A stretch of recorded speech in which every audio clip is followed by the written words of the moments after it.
Hai semua, gimana kabar kalian? Jadi di video kali ini kita akan coba ulas seputaran pergerakan dari Cardano ya. Cardano menarik sekali untuk kita bahas. Bila kita lihat dari beberapa event yang trending saat ini di CoinMarketCap, itu dijelaskan bahwa Cardano ini punya bisa dibilang popularitas untuk saat ini. Kalau kita lihat dari event-event koin yang ada di kripto.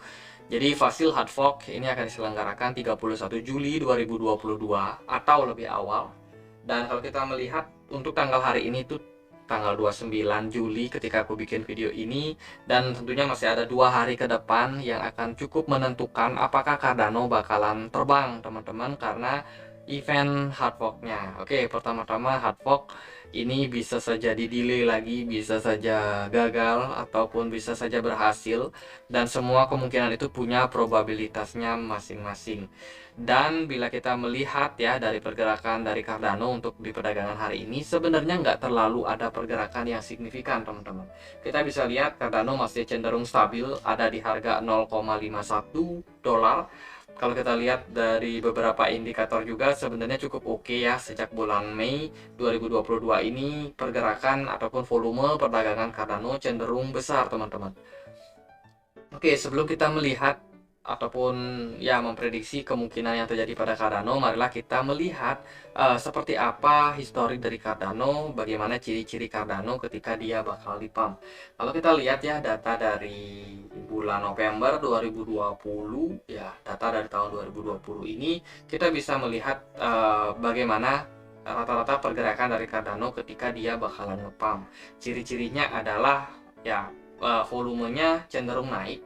Meskipun naiknya itu nggak naik tinggi di awal, tapi ketika Cardano naik seperti ini, itu volumenya cenderung mengikuti. Artinya adalah pergerakan dari Cardano nggak bisa kita prediksi bakalan nge-pump tinggi atau gimana-gimana teman-teman.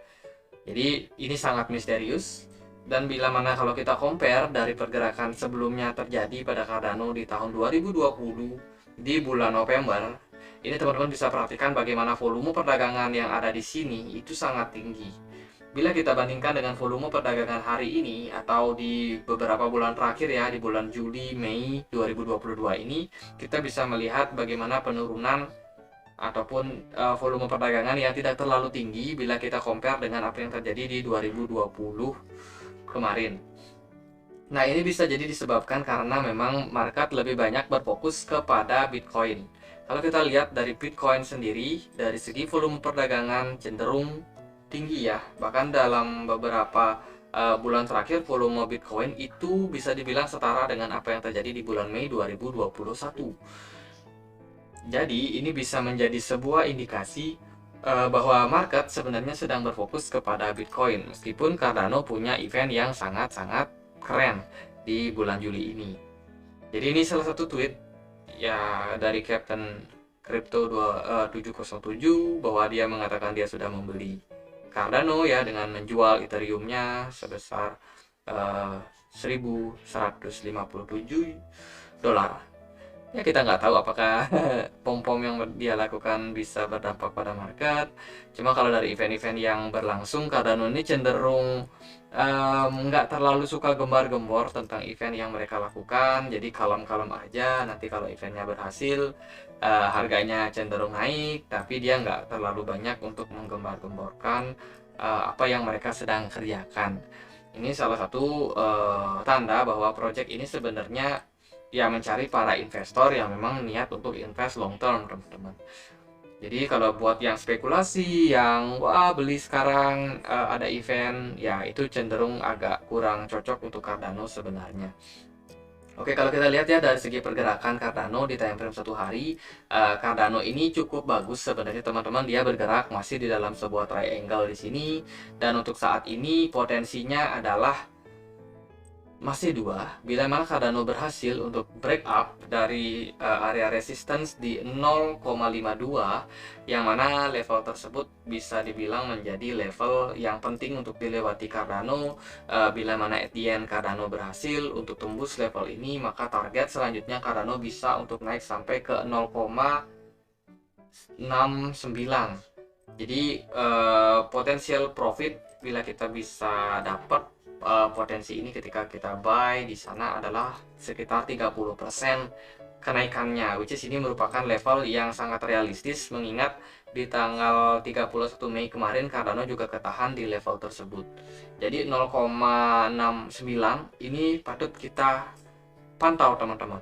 Oke, untuk next resistance berikutnya yang bisa kita pantau juga bila mana at the end Cardano terbang lagi atau melanjutkan kenaikan adalah di level 0,76. Ini juga merupakan resistance yang sangat penting untuk Cardano mengingat di bulan Maret dia ketahan di level tersebut, dan ketika drop di bulan Mei awal juga masih ketahan di level tersebut, dan menurut aku potensi kenaikannya bisa sampai ke strong resistance di kisaran ya ini 9 mungkin 0,97 sampai dengan 0,95 dolar. Ini sangat berpotensi juga untuk dikunjungi oleh Cardano bila mana hard fork-nya berhasil, dan juga banyak investor yang at the end masuk.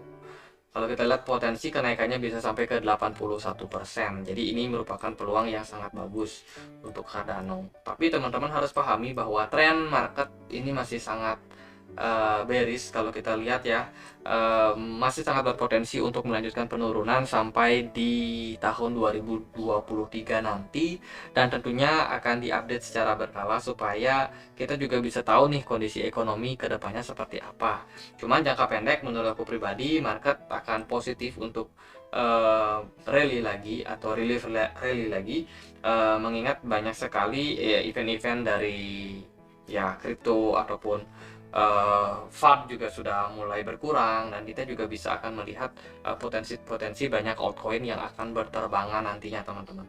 Jadi itu potensi dari kenaikan tertinggi untuk Cardano menurut aku bisa sampai di 0,96, which is itu peningkatan yang cukup signifikan ya. Again, Cardano punya pergerakan yang sangat misterius kalau kita lihat dari histori-histori sebelumnya. Jadi pump and dump-nya cukup dalam teman-teman, karena memang banyak orang yang melakukan spekulasi pada project ini kalau kita lihat.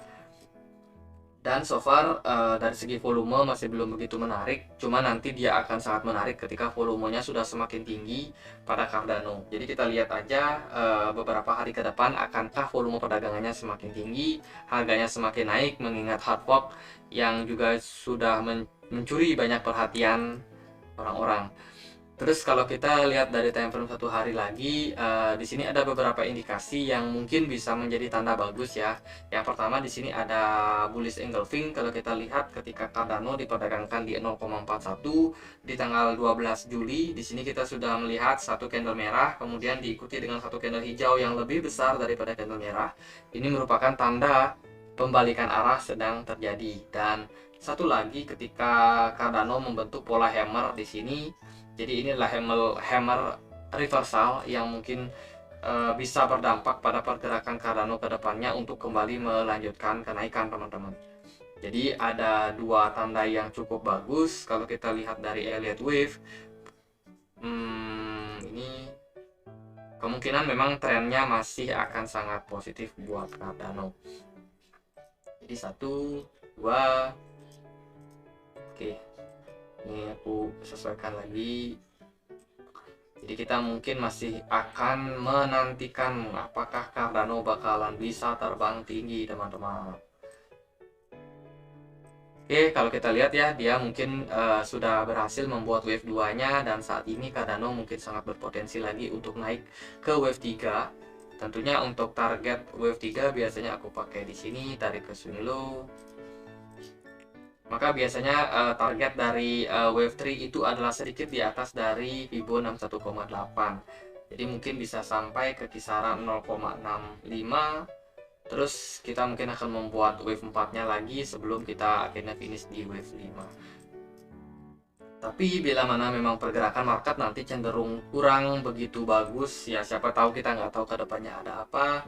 Maka teman-teman juga bisa perhatikan bila mana Cardano reject nih di level 0,53, ini bisa saja membuat market itu drop lagi, turun lagi, mungkin sampai jebol area support di 0,4, yang kita bisa perhatikan ini sebagai area level support yang sangat kuat teman-teman.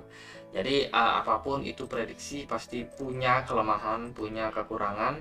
dan juga punya kemungkinan terburuknya. Jadi untuk saat ini Cardano masih belum terkonfirmasi untuk atau breakout dari level resistance di 0,53. Tentunya kita lebih banyak untuk wait and see terlebih dahulu sampai ada tanda bahwa Cardano benar-benar keluar dan juga closing di atas. Nah, di sana barulah kita untuk coba maksimalkan buat entry, teman-teman. Jadi kalau sementara ya kita tunggu aja koreksi yang terjadi dulu pada market. Sepertinya hari Jumat ini ya rawan koreksi yang menjelang jam 12 siang nanti. Pastinya market itu bakalan kumpulin tenaga dulu, kumpulin banyak investor dulu, mungkin ada whale yang mau masuk. Tentunya dia nggak akan beli di harga saat ini yang mana terlampau tinggi, pasti dia akan cari harga-harga diskon dulu. Terus kalau dari time frame 4 jam gimana? Nah, kalau dari time frame 4 jam kita bisa melihat juga potensi yang terjadi pada Cardano saat ini, yaitu dia membentuk mungkin bisa dibilang broadening wedge yang cenderung agak turun atau descending. Jadi kita bisa menemukan peluang bila mana Cardano berhasil keluar. Sekali lagi dia bisa tembus sampai ke level 0,53. Ini merupakan sebuah tanda yang bagus untuk Cardano kembali melanjutkan tren bullishnya, teman-teman. Karena kalau dalam kondisi seperti ini, di sini kita mungkin bisa melihat ya indikasi dari RSI sendiri sebenarnya punya kecenderungan untuk mengalami koreksi terlebih dahulu, meskipun ini bukanlah divergence. Jadi ya masih bisa untuk koreksi dulu mencapai level di jenuh jualnya. Barulah kemudian Cardano masih bisa untuk kita lihat potensinya untuk mengalami kenaikan. Terus kalau kita lihat dari time frame 1 jam, di 1 jam di sini justru lebih nyata kelihatan ada indikasi divergence. Jadi ini adalah pola bearish divergence yang terbentuk pada Cardano ya. Dari RSI sendiri kelihatan jelas. Di sini volumenya cenderung oke, tapi dari indikator sendiri justru mengalami penurunan. Tapi dari segi chartnya justru mengalami kenaikan. Jadi koreksi yang terjadi saat ini adalah hal yang wajar buat Cardano. Jadi kita tunggu aja harga-harga murah terjadi akumulasi, barulah kita bisa ambil kesempatan buat masuk. Jadi so far itu aja mungkin buat Cardano. Pasti sangat-sangat kita tunggu ya, apakah Cardano bakalan terbang saat event atau justru setelah event, teman-teman. Jadi nggak melulu ya tentang event ini yang selesai di 31 Juli itu akan langsung naik. Bisa jadi setelah event baru harganya naik. Tapi secara teknikal menurut aku masih bakalan bullish untuk jangka waktu pendek. Jadi sekian aja buat analisa kali ini, semoga bisa bermanfaat buat teman-teman. Kalau kalian punya pertanyaan lain, punya koin lain yang mau dianalisa, boleh tulis saja di kolom komentar. Linknya bisa temukan di deskripsi kalau teman-teman mau join di komunitas kami di Telegram. Jadi sekian aja, akhir kata saya Andre, makasih.